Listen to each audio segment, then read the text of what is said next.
Stupid robots, wooden spoons, and a little bit of Robodojo all this week in Robot Combat. 3, 2, 1,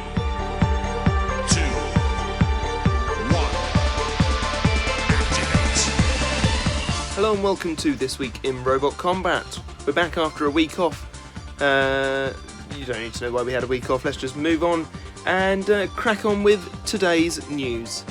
Oh yes, the Battlebots basement tapes continue this week with two new fights. The first is a rumble between P1 Extinguisher and the Four Horsemen.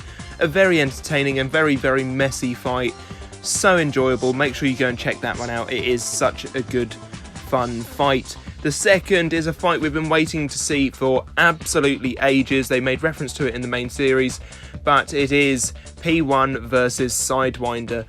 An awesome fight. Pretty quick, but definitely another one to check out. So make sure you head over to the Battlebots YouTube channel to see these fights, or become a supporter on Facebook because they came out ages ago to support us, especially that P1 Sidewinder fight. That came out the same week as the episode, so you see it quicker there. 3, 2, 1, activate. Monday saw the Bugglebots Dung Beetle melee take place between all of the sort of losing robots in this series. Hold My Beer, Sharks Atrakium, Maximum Ogre Drive, 2Berg, 2 Furious, Snappy, Hello There, Catalyst, Rev 4, Wide Boy and Wee Woo were all present in this fight.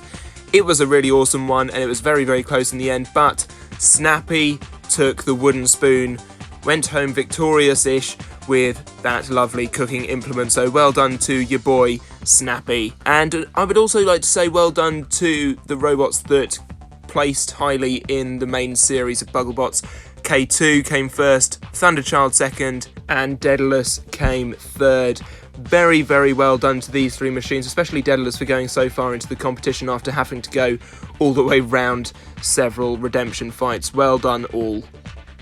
Yesterday, Saturday the 1st of February, saw the first Antweight event of the year, Antfreeze 7, take place. Lots of Antweights went, lots of very famous robot builders in attendance and having a fight you're seeing currently. TTRE, the Tim Rackers experience driven by Tom Brewster of Team Monsoon, losing, and it did look very beautiful beforehand and then it was pitted. Meanwhile, these are the robots I was interested in, the Shaky Bots. Now, Alex Shakespeare of Team Nuts builds some crazy designs, and we've seen previously that sort of marker pen overhead drawing robot, but this time he brought an overhead drill.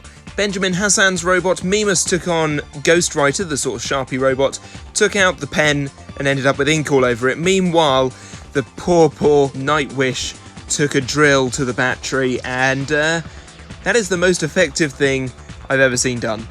This all goes to show that Antweight fighting is incredible fun, and you should definitely look forward to seeing Antfreeze 7 pop up on YouTube from somebody at some point in the future. Now on to a story that's a little bit different. If you've never heard of Stupid Robot Fighting League, I won't blame you because I hadn't, but it looks hilarious and incredibly funny and incredibly well put together. It's basically puppet robots fighting, and it's crazy and I love it. But this is a robot named Bubble Bath, built by Team Bugglebots, who will be going up against a giant of the UK Beetle scene in a clash that the team behind the show have told me is one for the ages. Now, the team who are entering Bubble Bath, the Bugglebots team, don't actually know who they are fighting, and I'm not here to tell them either. All I can say is that an old score will be settled. More on this story as it develops. I can't wait. Earlier in the week, Robodojo had their first event of the year, where Vettel's Vengeance took home the Sportsman title, and meanwhile in the full competition, Captain Jack Spinner took home the championship, going undefeated at 4-0. An awesome bot, awesome fighting, and a big congratulations to those teams and anybody else who finished on a podium whose name I haven't written down. The next event for Robodojo will be in March. Craig Danby is doing a new YouTube series where he takes a load of old fitness equipment and turns it into a fighting robot. The first part of this video series is currently up on his YouTube channel, so make sure you check that out. Lastly, on and off, this series has been going on for a whole year. It's our first anniversary of This Week in Robot Combat, so I would like to say from the very bottom of my heart, thank you everybody who has supported the channel because of this series. I really wanted to do some form of news show, and you guys have helped create it into such a popular YouTube series, so thank you. So, happy anniversary to us, I suppose. Yay! And thank you all for watching. I hope you've enjoyed this video. If you have, give it a like. Do subscribe to the channel if you are new. And I shall see you again very, very soon for more news, probably, and some other stuff. Also, probably. Bye-bye.